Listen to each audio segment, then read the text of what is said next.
जिसके पास सोने चांदी की कोई कमी नहीं थी, उसे श्मशान का पहरेदार क्यों बनना पड़ा? और जब उसी राजा के सामने उनके इकलौते पुत्र का शव आया तो उन्होंने क्या किया? यह कहानी है सत्य की। एक तरफ पुत्र का शव, दूसरी तरफ कर्तव्य का बंधन और भारी वर्षा की काली रात। एक राजा ने कैसे दी अपनी सबसे बड़ी परीक्षा। चलिए आपको रूबरू कराते हैं धर्म और सत्य की इस महान कथा से।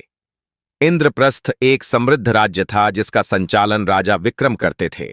वे खाटू श्याम जी के परम भक्त थे। उनकी शासन व्यवस्था का मूल मंत्र ही सत्य था। उनके राज्य में प्रजा बहुत सुखी थी। उनकी पत्नी महारानी मोहिनी, जो स्वयं धैर्य और ममता की साक्षात मूर्ति थीं, और उनका प्रिय पुत्र कुंवर यश उनके जीवन का आधार थे। राजा के इस पुण्य प्रताप की चर्चा देवलोक तक पहुंच गई थी। एक दिन जब ऋषि मुनिराज ने राजा की अटूट भक्ति देखी तो उनके मन में एक विचार आया। उन्होंने सोचा, भक्ति का वास्तविक अर्थ केवल सुख में स्मरण करना नहीं, बल्कि कठिन से कठिन विपत्ति में भी अपने धर्म को न त्यागना है। उन्होंने राजा विक्रम की इस निष्ठा को परखने का संकल्प लिया।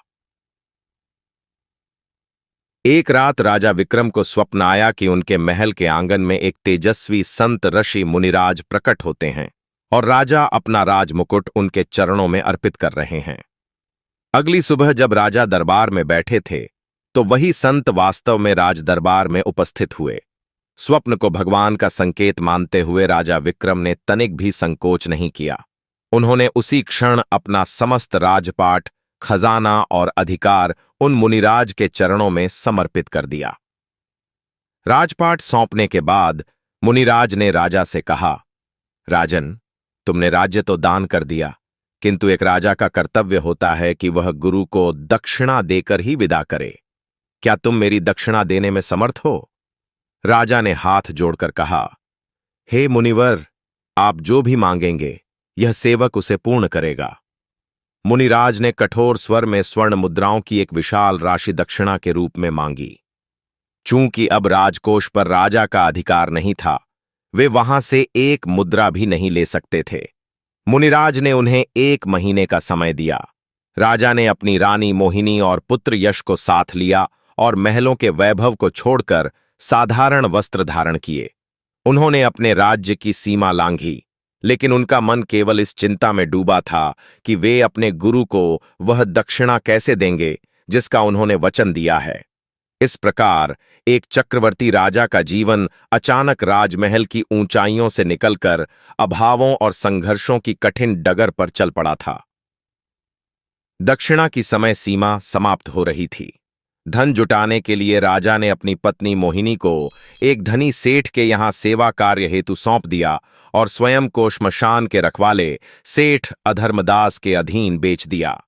अब राजा का काम श्मशान की व्यवस्था देखना और वहां आने वाले शवों के बदले में कर शुल्क वसूलना था।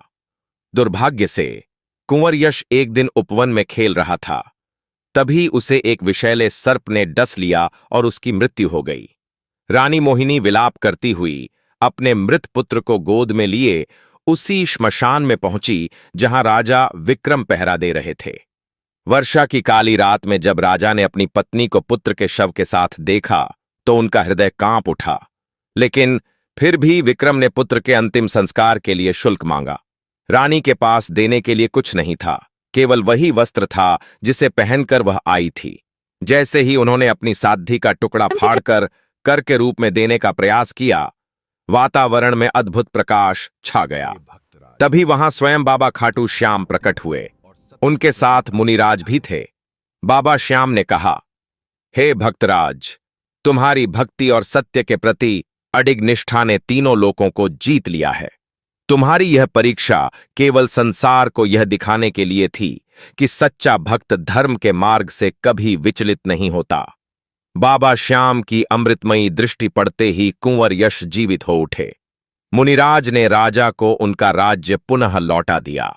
राजा विक्रम ने अपने शेष जीवन में और भी अधिक श्रद्धा के साथ अपनी प्रजा की सेवा की और अंत में अपने परिवार सहित खाटू श्याम जी के धाम को प्राप्त हुए। यह कथा हमें सिखाती है कि चाहे परिस्थितियां कितनी भी कठिन क्यों न हों, यदि मनुष्य अपने धर्म और सत्य के मार्ग पर टिका रहे तो साक्षात ईश्वर उसकी परीक्षा लेने स्वयं आते हैं और अंत में भक्त की जीत सुनिश्चित होती है।